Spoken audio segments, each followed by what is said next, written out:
Hello and welcome to the Divine Renovation podcast, where we seek to inspire and equip you to bring your parish from maintenance to mission. My name's Dan O'Rourke, and midsummer we are living out the summer short series here at Divine Renovation. Today, join Rob Curry, Father James, and I as we have a conversation with Brent Dolfo on leadership. Enjoy. So it's great to have you alongside us, Brent. Now, Brent, you and Father James actually know each other. You guys go back a little ways, don't you? So how did this? Well, he facilitated a session with a small group of church leaders around our vision for Alpha, and he made me draw pictures. The picture we drew, if people have watched some of the talks that we've given around the development of St. Benedict Parish, and the question was, what is your vision for Alpha in your church? And it's the famous picture of the handle of the pump being an alpha symbol. The guy I was working with, we both had some insight into this. I said how Alpha is pumping people from outside the church and from within the church into a discipleship process. We really had a vision of Alpha as primary tool to make, form, equip, and send disciples in a way that would impact the city of Halifax. And you've helped to facilitate that from the very beginning. You have a real passion for coming along senior leaders and their organizations. But help me understand, why do you do some of the things that you do? I don't know if I would use the picture in the New Testament of more of a Barnabas coming alongside high capacity people and try to add value to help them at times that they get stuck or need to figure out how to get around a particular corner. And I think that Father James and my story kind of picks up on that. One day I got a call from a mutual friend of ours who had just met Father James. Father James was a bit overwhelmed with all the fruit and ministry that was happening and wanting to know, how do I survive all of this amazing thing God is doing? And our mutual friend, John, said, let me send you Brent. I got to have a few days with Father James to say, Father James, what you're doing is not good. We've got to do it a different way if you're going to survive all the opportunities God's bringing your way. So it was an amazing time. I remember that very, very, very well. And it was a connection that ended up making a big difference. And you really challenged us to bring these two worlds together, the world of the media work we were doing and the traveling Yes. and the speaking and the life of the parish. And if anything, that's exactly what Divine Renovation became. One of the things, Father James, you're really great at is you're always loving to live in the future and create. And sometimes the things you created, you weren't wired. God didn't put in you to be a manager. And so to bring some people that could manage the things that you had started, to create a complementary team, I think that's one of the key principles of a high-performing organizations. They have a complementary team that can really take the different pieces from design to implementation to management and do a good job with that. And I think that's one of the things that you were able to take some of those ideas and put a great team together that allowed that to happen. From what I understand, Brent, you're so focused on leadership. How would you define leadership? There's different kinds of leaders. Really what we're talking about is, what is a spiritual leader? Spiritual leaders actually spend time with God. They hear from God, and they're able to bring that with them as they lead people. Rob, you're one of the leaders at St. Benedict Parish. How do you understand your leadership in that space? I feel like I've been invested in by the culture at St. Benedict Parish. I really feel that's the way it's empowered me, that I'm able to look at the people who I'm on team with or teams that I'm leading, and I'm able to move my mind from a kind of a hierarchical leadership mindset to a God-inspired group dynamic. And one thing that's very much imbued in the culture of St. Benedict is what healthy leadership and healthy culture looks like.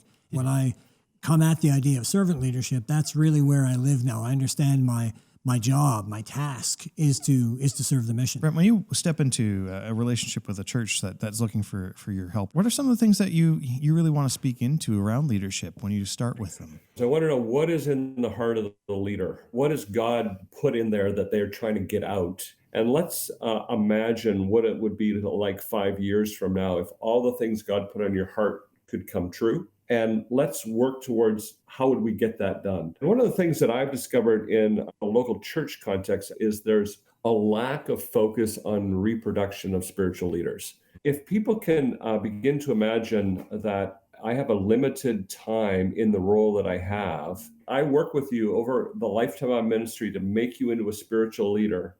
And now you go make other people spiritual leaders that can do the same things that we're doing together. How would someone even get started on something like that? I have a son of mine who's in the trades, and their model of learning is this: Go spend 5,600 hours with a master craftsman, watching how he does it, having him help you learn how to do it, him allowing you to do it, and him giving you instructions. And at the end of that 5,600 hours, you can be a master craftsman too. And that's what Jesus did. That was the master craftsman of crafting leaders. So at the end of that apprenticeship process, they know they can do it because they actually did it. You know they do it because you actually saw them do it, and they're ready to go. And if you did that, if every leader in a parish that was in any area of ministry had an apprentice, 2 years from now, that parish will have double the number of leaders that it did than before. Right. It sounds like much of what you're talking about is really creating a culture of leadership. It's not just about a thing we do. It's about a kind of a culture that we build. What you need to do in a parish is you're trying to increase the number of people who own the mission and vision of Jesus and the mission and vision of the parish. I remember two different distinct memories of my time as a pastor. One is when someone in your church comes up to you and says, "Father, I can no longer do this ministry anymore, so I'm giving it back to you." Or, when you ask someone to step up and they say, "Well, I'll do it for you. Don't do it for me." Right. That's not a good reason. So I think everyone who's worked in a church has experienced that. It's like, now what do I do? I have to go out and try to find someone else to do this. The person has never really owned the ministry. They've been doing it as a favor. And then I think That's of right. the kind of experience we had in the latter years at the parish where people would come forward and say, "I no longer feel called to lead this ministry, or I'm no longer able to lead it because of a change in my life. But I've been mentoring this person for the last 2 years. I'm confident in them. It's in good shape. Don't worry."